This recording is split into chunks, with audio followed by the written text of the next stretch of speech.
Vamos dar continuidade à leitura do livro O Poder do Subconsciente, de Dr. Joseph Murphy. Nós estamos no capítulo 2, estamos na página 38, hoje vamos começar.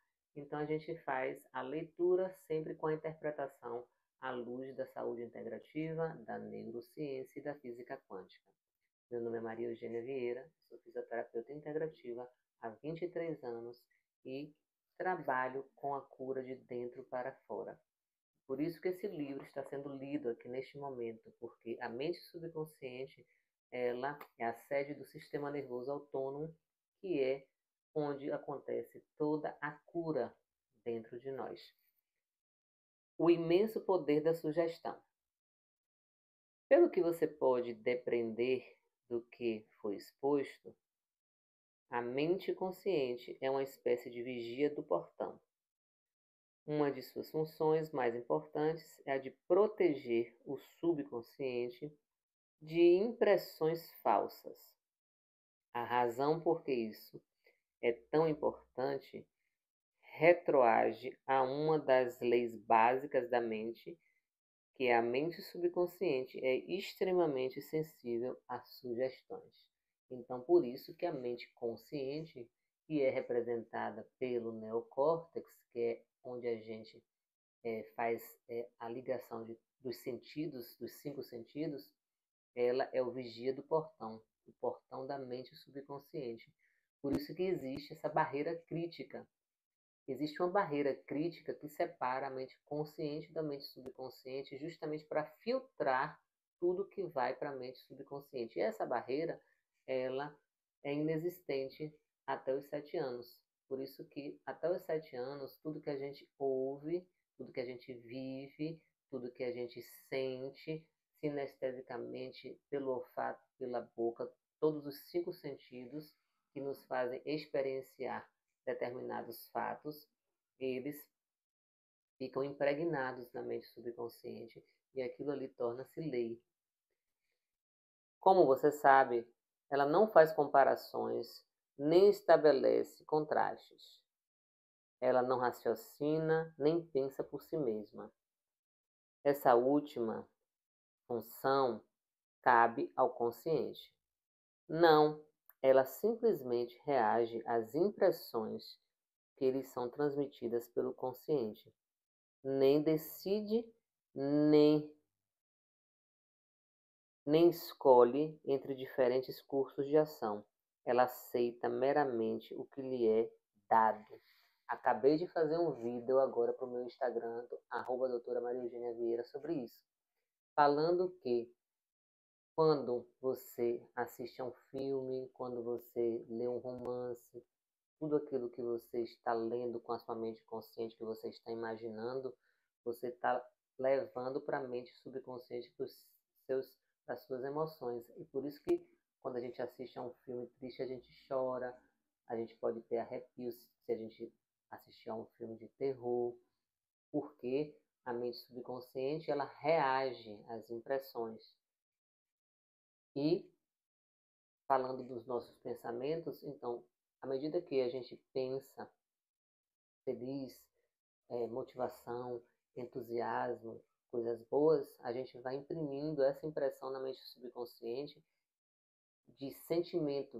A gente tem que pensar e se emocionar junto do pensamento, para que a gente vá colocando essa impressão como realidade, como verdadeira, para a mente subconsciente começar a acreditar, para a gente começar a convencer a mente subconsciente que aquilo realmente é verdade. Então é assim que a gente faz na mentoria que eu acompanho alguns pacientes para a modificação da saúde.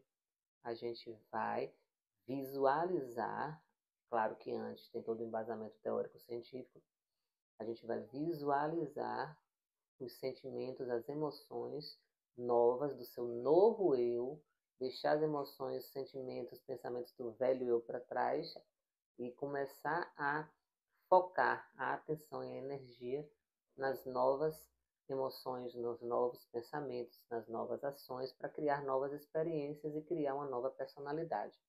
Então, tudo isso tem uma correspondência. Todo o meu trabalho tem uma correspondência com esse livro aqui que a gente está lendo. A sugestão possui uma força imensamente poderosa. E essas sugestões são esses ensaios que, por exemplo, eu ensino para a gente fazer as meditações. A gente tem que ensaiar com a nossa mente como se fosse realidade, justamente porque quando a gente sente como se fosse realidade é quando a mente subconsciente ela é convencida e a mente subconsciente vai trazer tudo o que a gente deseja para a gente. Porque como ela está ligada com a emoção e a emoção está ligada com o coração, e o coração, segundo o Instituto HeartMath, é 5.000 vezes mais a onda magnética, mais potente do que a do pensamento, então a gente começa a atrair para nós as experiências correspondentes àquilo que a gente está sentindo. E esse sentimento vem através do nosso pensamento.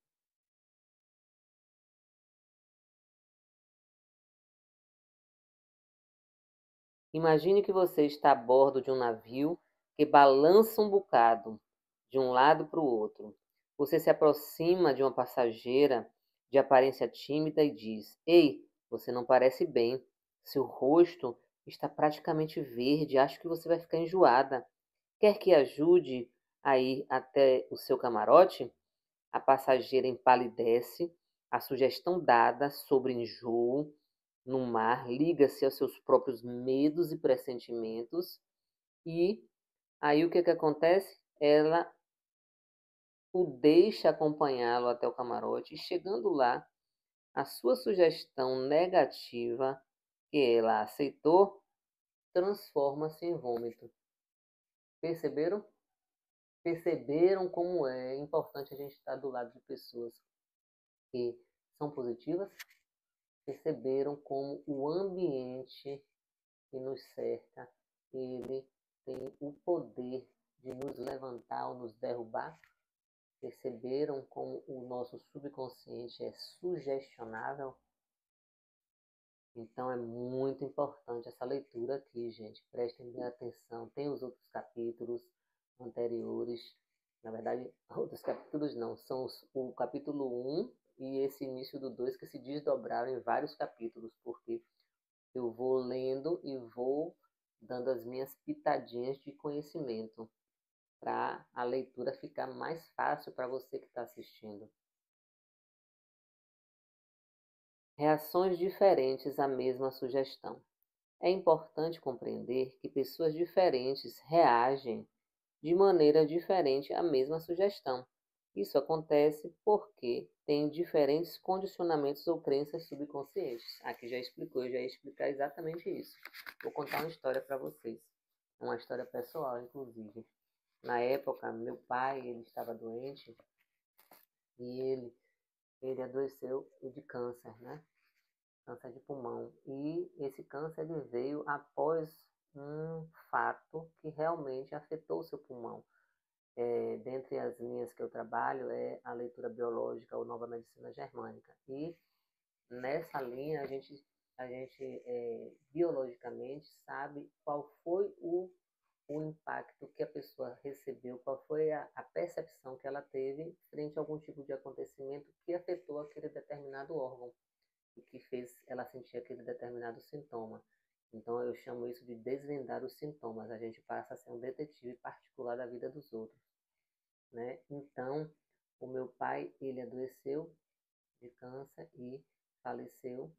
E na mesma época minha amiga, minha melhor amiga na época, também teve o pai que estava doente de outra coisa e faleceu. Então foram duas mortes, sendo que ela, a percepção dela com a morte do pai dela foi de libertação.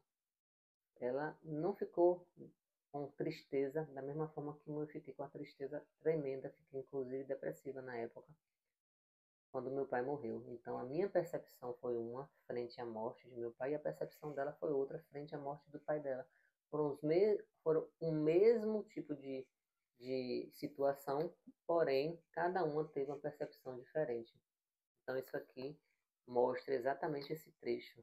Depende da crença de cada um. Depende de como a gente tem a nossa lente, essa lente que a gente está utilizando para a gente enxergar os acontecimentos de nossa vida. Então, para uma pessoa, uma coisa que acontece se torna um terror e aquela mesma coisa que acontece para outra pessoa se torna uma maravilha. Vai depender tudo da crença de cada um. Por isso que é muito importante você que está me assistindo não ficar pedindo conselho a ninguém, porque cada um só vai dar o conselho de acordo com a sua crença. Peça conselho à sua mente subconsciente, e a sua mente subconsciente, que é essa inteligência que nos habita, é Deus. Então, cada vez que você fechar os seus olhos, você meditar, você se interiorizar, Deus vai mandar para você a solução. O que você deve fazer? As coisas vão aparecendo na sua frente e você vai saber que realmente aquilo foi enviado por Deus, porque você se conecta o tempo inteiro com a fonte.